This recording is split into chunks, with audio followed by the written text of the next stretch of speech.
What does it mean when the most powerful ruler in the ancient world decides to abolish his own religion and replace it with something entirely new? Roughly 3,400 years ago, a pharaoh of Egypt dismantled a religious order that had existed for over 1,000 years, built a new capital city from scratch, and attempted to redirect the entire spiritual and political life of one of the most stable civilizations in human history.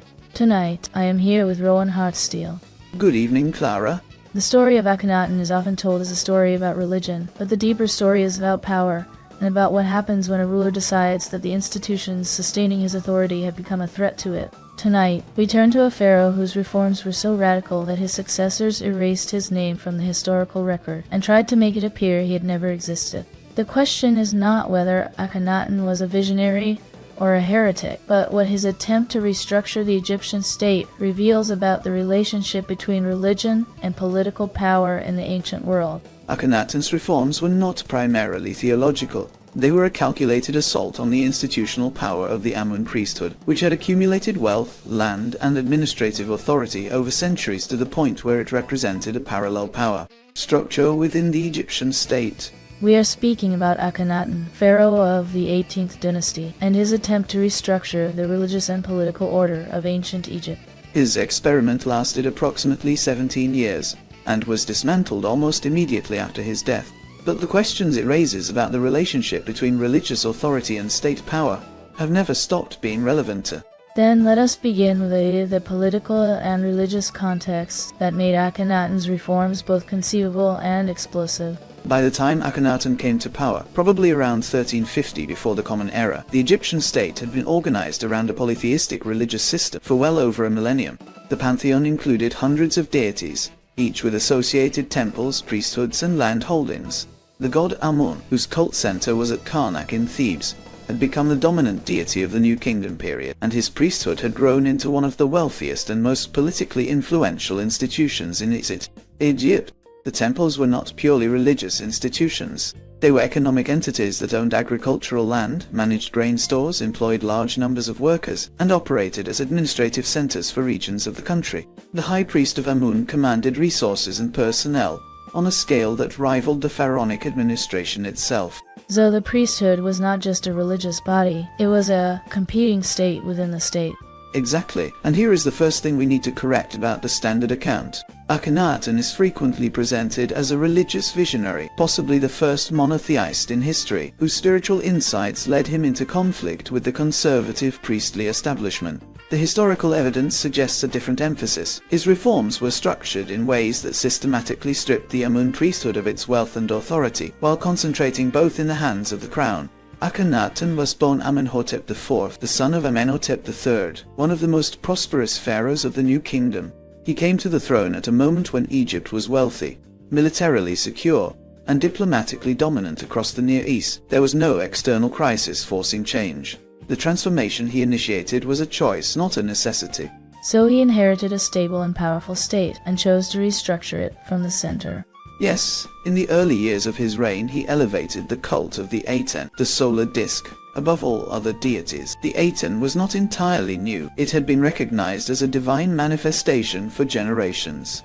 But Akhenaten progressively transformed it from one deity among many into the sole legitimate object of worship, with himself as the exclusive intermediary between the Aten and humanity. Around the 5th year of his reign, he changed his name from Amenhotep, which means Amun is satisfied, to Akhenaten, meaning effective spirit of the Aten. He then announced the construction of a new capital city on virgin ground in Middle Egypt, a site now known as Amarna, which he called Akhenaten, meaning horizon of the Aten. The city was built within a few years and became the administrative and religious center of the Egyptian state. So building a new capital was itself a political act, a way of physically separating the state from the institutions embedded in the old centers of power. Precisely. Thebes was the city of Amun. Memphis had its own deep priestly traditions. By constructing Akhenaten on neutral ground, Akhenaten removed the royal court from the physical spaces where the old priesthoods were rooted. The city was dedicated entirely to the Aten, and organized around open-air temples rather than the enclosed sanctuary architecture traditional to Egyptian religious practice. The religious reforms intensified over time. The names and images of Amun were systematically removed from monuments, temples, and even private inscriptions across Egypt. This was not a passive transition. Teams of workers were sent to chisel the name of Amun from surfaces wherever it appeared, including in the name of Akhenaten's own father. The erasure was comprehensive and deliberate. So he attempted to literally remove the old religion from the physical landscape of Egypt. Yes, and this material campaign required state resources, administrative coordination, and the deployment of authority across the entire country. It was not the act of a mystic. It was the act of a political administrator, using state power to enforce a new institutional order. The art of the Amarna period is one of the most immediately striking departures from Egyptian convention. Traditional Egyptian art followed strict conventions of proportion, posture, and representation that had remained largely unchanged for centuries. Amarna art broke dramatically with these conventions, depicting the royal family with elongated skulls, soft bodies, and intimate domestic scenes that had no precedent in the official art of the pharaonic tradition. So the artistic revolution was also part of the political restructuring. Exactly. The new iconography served specific functions. By showing the pharaoh and his family, including his wife Nefertiti and his daughters, in naturalistic and intimate settings beneath the rays of the Aten, the art reinforced the claim that the royal family occupied a unique and exclusive relationship with the divine. There were no other gods, and therefore no other priesthoods could claim a legitimate intermediary role. But here's where it shifts. The administrative consequences of Akhenaten's reforms were deeply disruptive. The temples of the traditional gods had functioned as centers of grain redistribution, economic administration, and social welfare across Egypt. When their revenues were redirected to the Aten cult and their administrative functions were disrupted, the effects were felt at the local level throughout the country. Though dismantling the priesthoods also dismantled part of the administrative infrastructure of the state. Yes, and this is the structural vulnerability of his project. He concentrated religious and political authority in the crown with extraordinary effectiveness at the center. But the decentralized functions that the temples had performed were not adequately replaced. The Amarna letters, a cache of diplomatic correspondence discovered in the 19th century, reveal that during Akhenaten's later reign, Egyptian vassal states in the Levant were sending desperate appeals for military support that went unanswered. So while he was restructuring religion at home, the empire was fraying at the edges.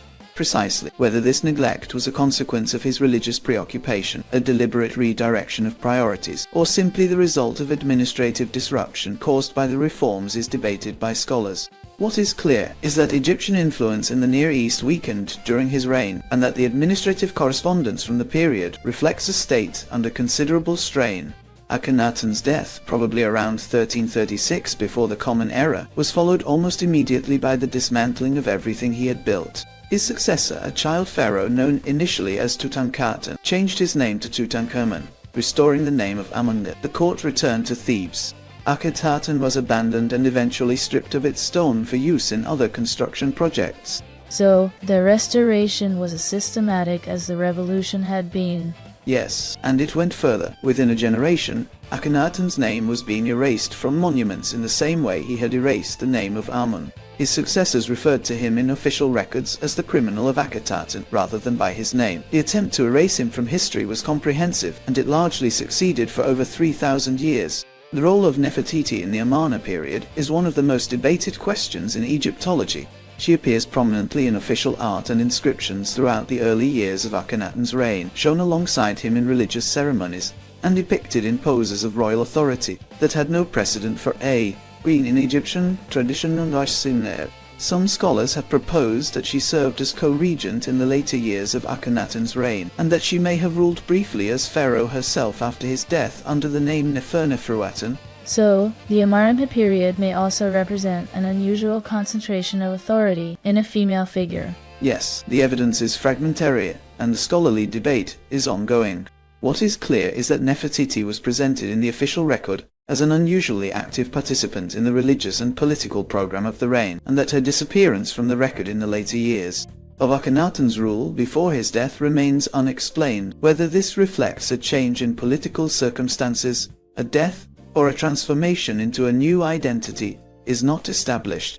The physical appearance of Akhenaten, as depicted in Amarna art, has generated considerable discussion. The elongated skull, the wide hips, the soft features, these are so consistent and so markedly different from conventional Egyptian royal portraiture that scholars have debated whether they represent a new artistic convention, a deliberate theological statement about the androgynous or dual nature of the pharaoh as manifestation of the Aten, or a realistic depiction of a physical condition. So we cannot be certain whether Amarna art is showing us what Akhenaten looked like or what he wanted to mean.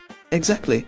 And this uncertainty is characteristic of the Amarna period as a whole. The evidence is rich in some respects and frustratingly incomplete in others. The deliberate erasure carried out by his successors means that the reconstruction of his reign depends heavily on the very city he built and then abandoned, Akhenaten, whose relative completeness as an archaeological site is a direct result of its having been left untouched after his death.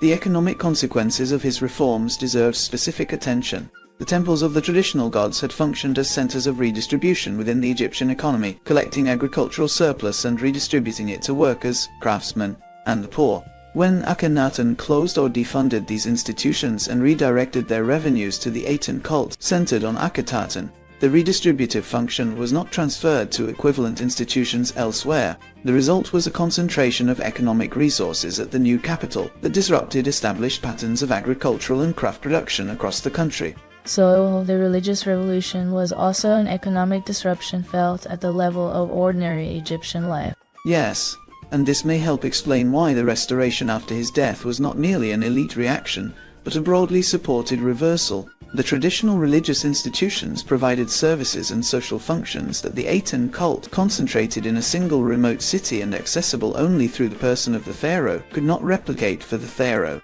population of Egypt as a whole. Before we close tonight, let us take a brief pause and welcome Margaret Evernight.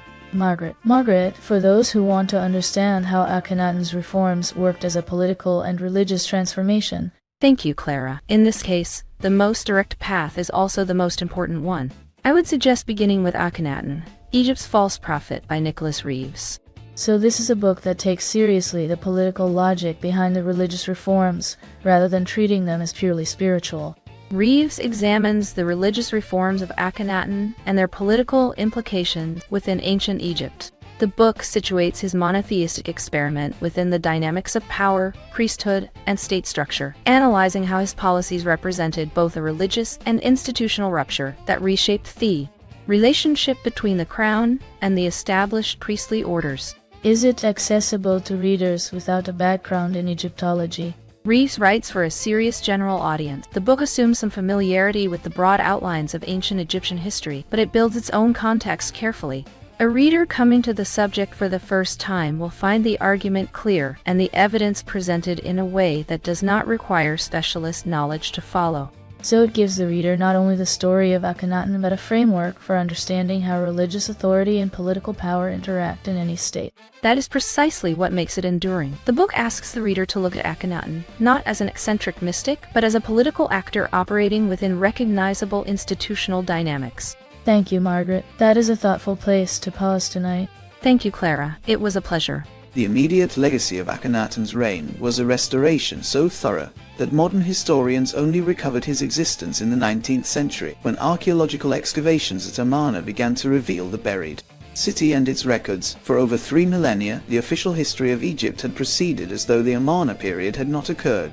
The discovery of Akhenaten and the Amarna period in the modern era generated enormous scholarly and popular interest, partly because of the apparent parallel between his Aten cult and later monotheistic traditions.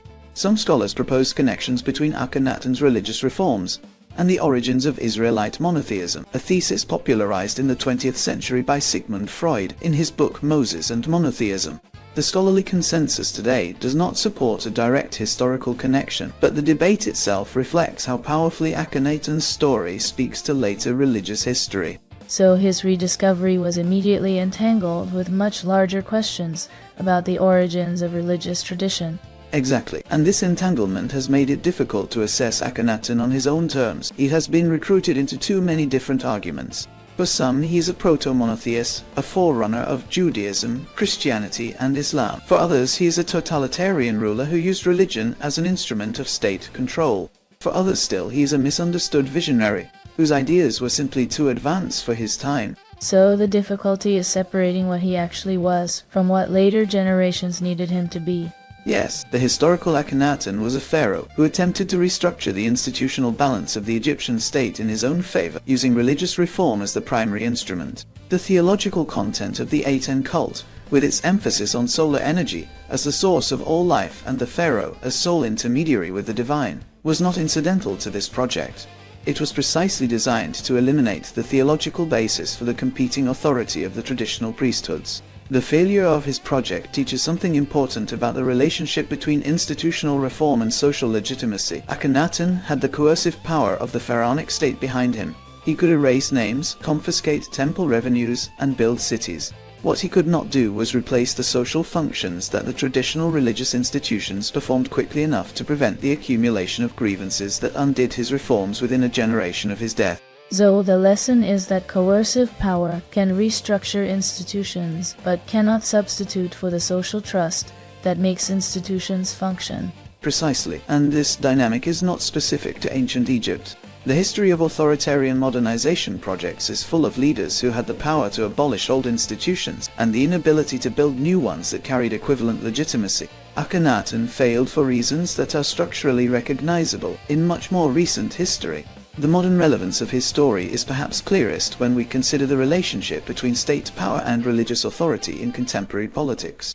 In many societies today, established religious institutions exercise economic, social, and political influence that extends well beyond their formal spiritual function, in ways that create structural tensions without centralized state authority. The questions Akhenaten confronted about where legitimate authority originates and how it can be transferred or concentrated are questions that contemporary politics continues to answer differently in different places. So, the conflict between state power and institutional religion did not begin with Akhenaten, but he gave it one of its earliest and most legible forms. Yes, and his erasure from history, followed by his rediscovery, is itself instructive. The ideas he represented proved durable enough to return when the record was recovered. Both facts tell us something about the relative persistence of institutions versus ideas in historical memory. Thank you for staying with us tonight.